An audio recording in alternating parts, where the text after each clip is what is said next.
بسم الله الرحمن الرحيم الحمد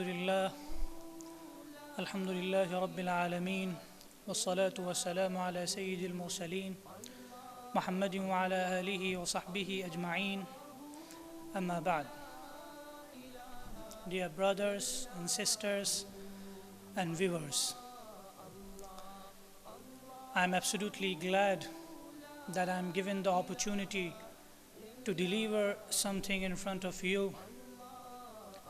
And today, without any delay, I would like to tell you, without any philosophical explanation or learned explanation, I would like to tell you, as I want to talk today about humanity, the importance of humanity.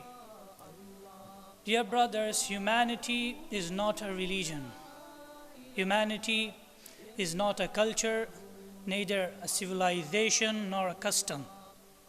Humanity is a part of religion. That is one thing, and the other one is humanity is an attribution. Humanity is a quality which is being given to every single human being in this world. And this is something we must realize, as our Creator created us and announces in his last revelation about the benefits and says, أعوذ بالله من الشيطان الرجيم بسم الله الرحمن الرحيم فأما الزبد فيذهب جفاء وأما ما ينفع الناس فيمكث في الأرض. As far as the foam concerned, it goes in vain. There is no need, no use of a foam of ocean. This is the most useless and worthless thing on this planet. And he further says, وَأَمَّا مَا يَنْفَعُ النَّاسِ فَيَمْكُثُ فِي الْأَرْضِ. And someone who benefit the people, who benefit others, will remain on this earth. So he announces the rule, the survival of beneficial. That is what we must think about, we must ponder over. As we as a human being, if don't contain humanity in ourselves, we are like sugar without sweetness. We are like salt without saltness. And a sugar without sweetness is absolutely useless thing, and which will be thrown away, which will be thrown in some dustbin. If we don't contain humanity, we will also be thrown away. We don't have any value, we don't have any worth if we don't have humanity. And that's why our Creator announces, as I recited a verse of the last revelation. Dear brothers and sisters, second thing what I want to mention here is our Creator created us and announces about his creation, about the humanity, as he says, أعوذ بالله من الشيطان الرجيم بسم الله الرحمن الرحيم يا أيها الناس إنا خلقناكم من ذكر وأنثى وجعلناكم شعوبا وقبائل لتعارفوا إن أكرمكم عند الله أتقاكم.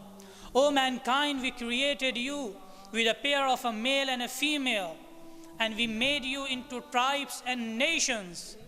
He made us into tribes and nations that you may know each other. That is the purpose of differences of tribes and nations and skin colors and complexions, to know each other, not to fight against each other. Inna akramakum indallahi atqakum. The most prestigious human being in the sight of Creator is the one who has piety, who has goodness in his heart. That is the criteria of judging someone. We can't judge anybody. The Creator who created human being has the right to judge somebody. We are here to cooperate each other, to coordinate each other, to help out each other. And if we are lucky enough to get all kind of luxuries and necessities in our life, then we must help each other. The dignity and tranquility and peace and fraternity is something which is must in this world, and we avoid that. We are busy in our individual life. We are busy in our individual life. We don't have time to think about others. We must reflect about others. We must ponder about others, as all kind of nice attributes and qualities human being is being given. The exaltation of modesty, guarding of secrets, and honoring the guest, and peace and tranquility. All those kind of attribution, all those sort of politeness we are given. We are given all kind of moralities and ethical values. So we must coordinate each other. We must cooperate each other. And if we think so that we can live individually, we are misunderstood. Nobody in this world can live lonely. I mean, something what we are wearing, like our garments, our shoes, our cap, everything is being made by different people, related to different skin colors, different tribes, different nations, different religions. We can't rely on a single person. That is the method of life. That is the pattern of life. And that's why Creator created the rights for every single human being. There are rights for husband, there are rights for wife, there are rights for children, there are rights for parents, there are rights for orphans, there are rights for neighbors, there are rights for relatives, there are rights for every single human being. You can keep on counting. So dear brothers, we must realize that. And in this era, in these circumstances, as we started commercializing everything has been costly to the poor, to the middle class families, to the lower class families. You can see medical lines, you can see engineering lines, you can see even education sectors. Education sectors are being divided. We can't provide the equality in education also. So how can we progress equally in this world to the development of the country? And Maulana Ali Mia Sahab also said, we live our individual life and we never think that there are two homes. One is our own home, that we think, yeah, this is our home, that these are our children, she is our wife, that is my car, and this is enough. No, this is not enough. This is not enough. We as human beings are being created for all humanity. If we are lucky enough to get some necessities and luxuries, we must help out others. We must realize that there is a very nice quotation I want to mention here, that as much as technology increases, humanity decreases. That is the reality. And as of now, I can say technology surpassed humanity. Technology surpassed humanity, and that's why everything has been costed.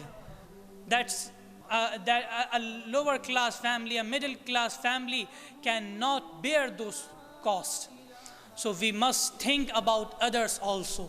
We must think as a human being, and if we don't have humanity, we are not then human. We are sugar without sweetness. We are salt without saltness. So we must reflect on that. We must reflect on our humanity, our human values, our humanitarian issues, to provide others also who are needy, who are poor, who need us. We must think about them also. That is called humanity. And I would like to end my speech on a quotation that our works must speak louder than our words. Our works, our practices must speak louder than our words. That's how we can develop ourselves as a human being. Wassalamu alaikum wa rahmatullahi wa barakatuh.